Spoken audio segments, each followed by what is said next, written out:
የጌታ ጸጋና ሰላም ይብዛላችሁ። እንዴት አደራችሁ? ሁሉ ሰላም ከኔ ጋር ከጌታ ምሕረትና ቸርነት የተነሳ ሁሉ ሰላም ነው። ጌታ ስሙ ለዘላለም ይባረክ። የረዳን ያገዘን ለዚህ ቀን ያደረሰን ጌታ ስሙ ለዘላለም ይባረክ። ዛሬ ደግሞ ጌታ ኢየሱስ በመስቀል ላይ ስለኛ ታልፎ የሚሰጥበት ብዙ ስቃይና መከራን የሚቀበልበት ሕማማት የምትባል መታሰቢያው ቀን እንኳን አደረሳችሁ። ጌታ ኢየሱስ በመስቀል ላይ ስለኛ የሰራውን ስራ እያሰበን የምንውልበት ቀን ይሆናል ማለት ነው።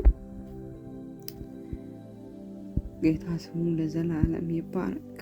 ማንም ሊከፍልልን የማይችለውን የዕዳን ጽሕፈት የደመሰሰበት ሊደመስስ ደግሞ ስቃይና መከራ የተቀበለበት ቀን ነውና ሁላችንም እያሰበን እንደምንውል ተስፋ አደርጋለሁ።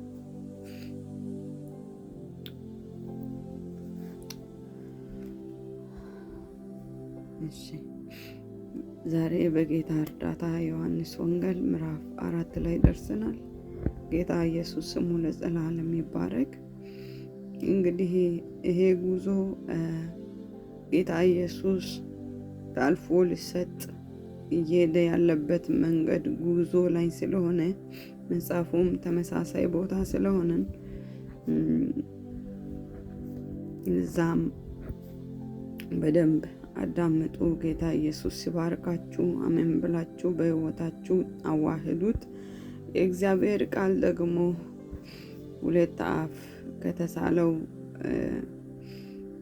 ይልቅ ሰይፍ የሚቆርጥ ነው ይላል የእግዚአብሔር ቃል ስናገር። ጌታ ኢየሱስ ይባርካችሁ። በክርስቶስ ኢየሱስ ስም አነባዋለሁ። ሪካርድ 2 ነው የሚሆነው፣ ምክንያቱም ምንም ባፈጥነው 2 ነው የሚሆነው። አይ ቲንክ ሶ። እንግዲህ ኢየሱስ ከዮሐንስ ይልቅ ደቀ መዛሙርት ያደርጋል ያጠምቅማል ማለት ፈሪሳውያን እንደሰሙ ሰሙ።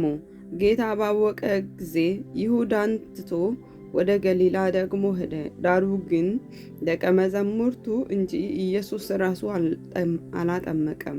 በሰማርያም ሊያልፍ ግድ ሆነበት። ስለዚህ ያዕቆብ ለልጁ ለዮሴፍ በሰጠው ስፍራ አጠገብ ወደምትሆን ሲካር ወደምትባል የሰማርያ ከተማ መጣ። በዚያም ያዕቆብ ጉድጓድ ነበር። ኢየሱስም መንገድ ከመሄድ ደክሞ በጉድጓዱ አጠገብ እንዲህ ተቀመጠ። ጊዜውም 6 ሰዓት ያህል ነበር። ከሰማርያ አንዲት ሴት ውሃ ልትቀዳ መጣች። ኢየሱስም ውሃ አጠጭኝ አላት። ደቀ መዛሙርቱ ምግብ ሊገዙ ወደ ከተማ ሄዶ ነበርና፣ ስለዚህ ሳምራዊቲቱ አንተ የይሁዳ ሰው ስትሆን ሳምራዊት ሴት ከሚሆን ከእኔ መጠጥ እንዴት ትለምናለህ? አለችው። አይሁድ ከሳምራውያን ጋር አይተባበሩም ነበርና። ኢየሱስ መልሶ የእግዚአብሔርን ስጦታና ውሃ አጠጭኝ የምልሽ ማን መሆኑንስ ብታውቂ አንቺ ትለምኙ ነበርሽ፣ የሕይወትም ውሃ ይሰጥሽ ነበር አላት። ሴቲቱ ጌታ ሆይ መቅጃ የለህም፣ ጉድጓድ ጥልቅ ነው። እንግዲህ የሕይወት ውሃ ከወዴት ታገኛለህ? በእውነት አንተ ይህን ጉድጓድ ከሰጠን ከአባታችን ከያዕቆብ ትበልጣለህን? ራሱም ልጆቹም ከብቶቹም ከዚህ ጠጥተዋል አለችው። ኢየሱስም መልሶ ከዚህ ውሃ የሚጠጣ ሁሉ እንደገና ይጠማል። እኔ ከሚሰጠው ውሃ የሚጠጣ ሁሉ ግን ለዘላለም አይጠማም። እኔ የሚሰጠው ውሃ በእርሱ ውስጥ ለዘላለም ሕይወት የሚፈልቅ የውሃ ምንጭ ይሆናል እንጂ አላት። ሴቲቱ ጌታ ሆይ እንዳልጠማ ውሃም ሊቀዳ ወደዚህ እንዳልመጣ ይህን ውሃ ስጠኝ አለችው። ኢየሱስም ሂጂና ባልሽን ጠርተሽ ወደዚህ ነይ አላት። ሴቲቱም መልሳ ባል የለኝም አለችው። ኢየሱስም ባል የለኝም በማለትሽ መልካም ተናግረሻል። 5 ባሎች ነበሩሽና አሁን ከአንቺ ጋር ያለው ባልሽ አይደለም። በዚህስ እውነት ተናገርሽ አላት። ሴቲቱ ጌታ ሆይ አንተ ነቢይ እንደሆንክ አያለሁ። አባቶቻችን በዚህ ተራራ ሰገዱ፣ እናንተም ሰው ሊሰግድበት የሚገባው ስፍራ በኢየሩሳሌም ነው ትላላችሁ አለችው። ኢየሱስም እንዲህ አላት፣ አንቺ ሴት እመኚኝ፣ በዚህ ተራራ ወይም በኢየሩሳሌም ለአብ የማትሰግዱበት ጊዜ ይመጣል። እናንተ ለማታውቁት ትሰግዳላችሁ። እኛ መዳን ከአይሁድ ነውና ለምናውቀው እንሰግዳለን። ነገር ግን በእውነት የሚሰግዱ ለአብ በመንፈስና በእውነት የሚሰግዱበት ጊዜ ይመጣል፣ አሁንም ሆኗል። አብ ሊሰግዱለት እንደ እነዚህ ያሉትን ይሻልና። እግዚአብሔር መንፈስ ነው፣ የሚሰግዱለትም በመንፈስና በእውነት ሊሰግዱለት ያስፈልጋቸዋል። ሴቲቱ ክርስቶስ የሚባል መሲህ እንዲመጣ አውቃለሁ፣ እርሱ ሲመጣ ሁሉን ይነግረናል አለችው። ኢየሱስ የሚነግርሽ እኔ እርሱ ነኝ አላት።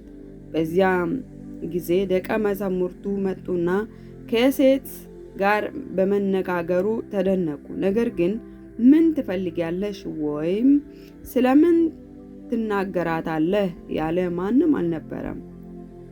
ሴቲቱም እንስራዋን ትታ ወደ ከተማ ሄደች። ለሰዎችም ያደረግኩትን ሁሉ የነገረኝን ሰው ኑና እዩ እንጃ እርሱ ክርስቶስ ይሆንን አለች። ከከተማ ወጥተው ወደ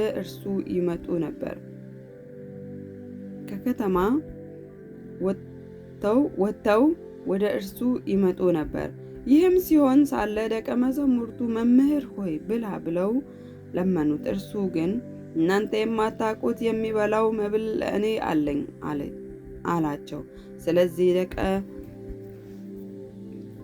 ደቀ መዛሙርቱም የሚበላውን አንዳች ሰው አምጥቶት ይሆንን ተባባሉ። ኢየሱስም እንዲህ አላቸው፣ የእኔስ መብል የላከኝን ፈቃድ አድርግ ዘንድ ስራውንም ይፈጽም ዘንድ ነው።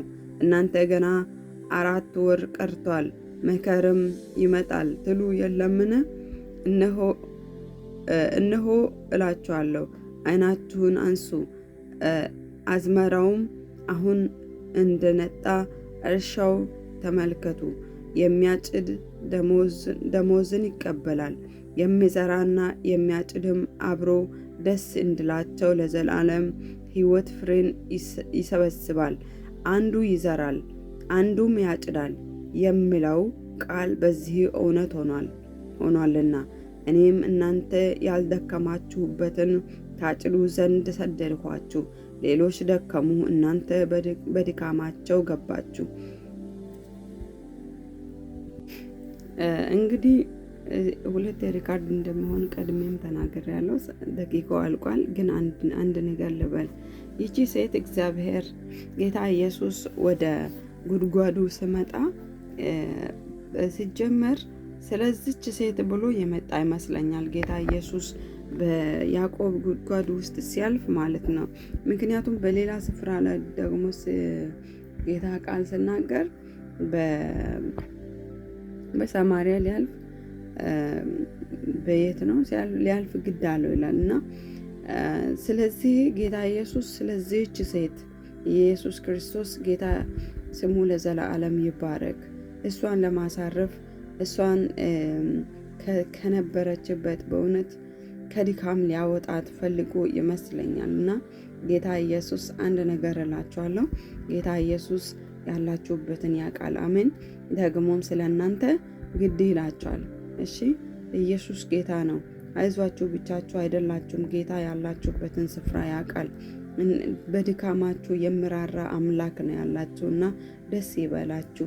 እንዲሁ ደግሞ ጌታ ኢየሱስ ስቅለትን የምናስብበት ቀን ነው። ጌታ ኢየሱስ ይባርካችሁ። በሌላ ሪካርድ ደግሜ እቀጥለዋለሁ።